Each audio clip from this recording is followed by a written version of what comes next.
With the release of yet another Batman movie, it's time to settle the score once and for all with this definitive, undisputed, incontestable list of best movie Batman.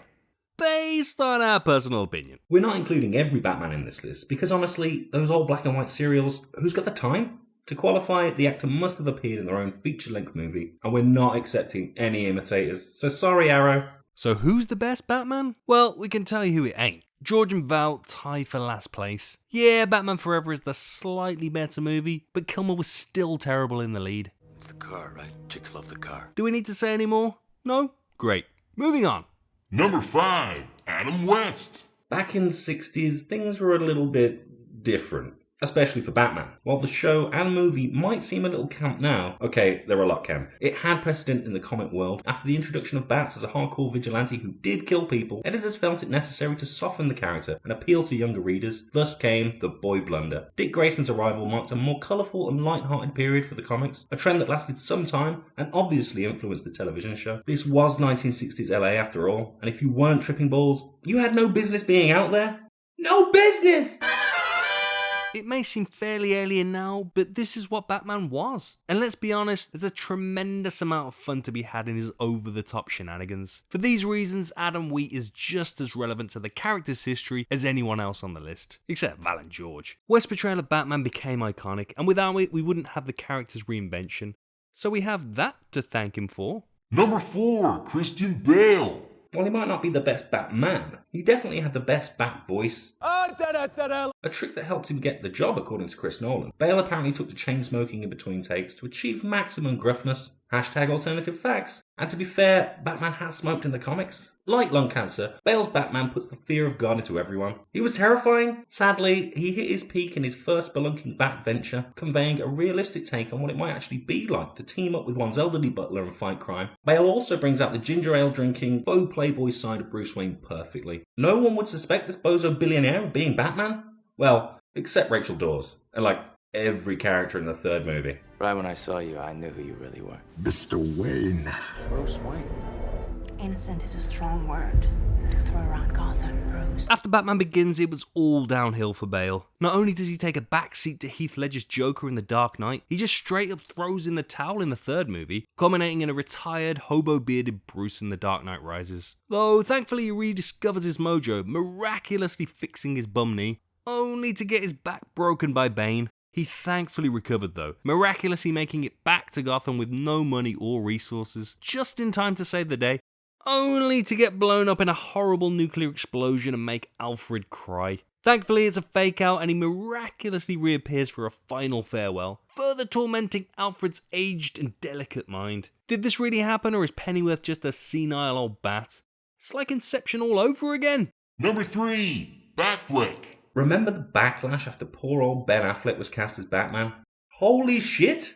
And now everyone was like, he's the definitive on-screen Dark Knight. Well, he definitely fits the mold physically, especially after his CrossFit training sequence. But was it really Ben Affleck, or a stunt double? Who could tell, but hey, you gotta have a montage. Add the rubber bodysuit to his already brawny frame, and you have a Batman who's somehow taller and more physically imposing than Superman. I guess they really had to convince audiences that Bats was an equal match. But who actually needs to work out when you've got a mechanical Batsuit? Speaking of which, it's really the movie that lets Batfleck down. The older, more experienced Batman seems to be suffering from an ongoing roid rage that makes him believe Superman is a foe, branding bad guys is a good idea, and that Lex Luthor's cronies deserve to die horrifically. At least this iteration gets to do some real detective work though. Like figuring out Clark Kent is actually Superman, a tricky task for most. The real test will be Batfleck's ability to hold down his upcoming solo movie. Something he really loves answering questions about, by the way. He could very well leapfrog to the top of the list, even if he does deal in absolutes. If we believe there's even a 1% chance that he is our enemy, we have to take it as an absolute certainty.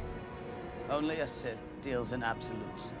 Number 2, Michael Keaton. You ever dance with the devil in the pale moonlight? Michael Keaton has. Like with Affleck, there was a massive outcry when Mr. Mom was cast as the Cape Crusader. Good to see nothing's changed in 30 years then. Fucking fanboys. You can understand the concern though. The guy's 5'10" and not exactly Mr. Universe. What he is though is a great actor, and with the help of some movie magic, he stood on a box. You completely buy him as both the Dark Knight and Bruce Wayne. Out of costume is charming, debonair, but also suitably unhinged. An aspect we've never really seen before in Bruce Wayne, but one that totally makes sense, especially considering fake Jack Nicholson killed his parents. It would make anyone want to get nuts. And he really wanted to get nuts. While not as physically intimidating as he might have been, what the Burton films really capture is Bruce Wayne's tortured soul. He's driven, obsessive, and punishes criminals in often severe ways. Although a lot of people dislike the Burton Batman movies, Keaton almost came back for a third. Though it's probably for the best he didn't. Keaton recently commented that the Batman Forever script was a pile of shit. And he was spot on. And before BVS fucked everything up, many wanted to see Keaton come back and do a Dark Knight Returns movie, which would have been awesome. But apparently he's a Marvel fanboy little bitch now. Number 1, Kevin Conroy. I am vengeance. I am the night. I am Batman. We'll put this simply, Kevin Conroy is Batman. Free from the shackles of physical performance, Conroy got to put everything he had into the voice. And what a fucking voice. It's a voice that was born to play Batman. Movie Batman have come and gone, but Conroy is still at it, offering up a level of consistency George and his bat nipples could only dream of. In fairness, you can tell a Batman is popular when you're the go-to guy for pretty much every iteration of the non-live Caped Crusader. The guy can even sing! Am I blue? Interestingly, Conroy was the first voice actor to distinguish the difference between the Batman and Bruce Wayne personas, altering his voice between the two and commenting that Wayne was in fact the character's mask, a move that has installed him as the definitive Dark Knight in the collective conscious. And of course, every great Batman deserves a great Joker. Thankfully, Tim Curry didn't get cast, and consequently Mark Hamill has been tormenting Conroy for a generation. There have been some low points, but there have been countless highs too. It's almost a shame Conroy never got to portray Bats in live action, though we're almost sure he plays dress-up with Hamill on the weekends. So there you have it, the full, Definitive, undisputed, incontestable list of theatrical Batman. No doubt the upcoming Lego Batman movie will give us some amusing riffs on the franchise, and perhaps someday Will Arnett will get added to the list. But for now, who's your favourite movie Batman? Let us know in the comments, and be sure to thumb this video. If you'd like to win your own personalised artwork, like this person, subscribe to our channel and tell us which comic book character and scenario you'd like to appear in. We'll announce the winner at the end of the month. Thanks for watching, Bat fans!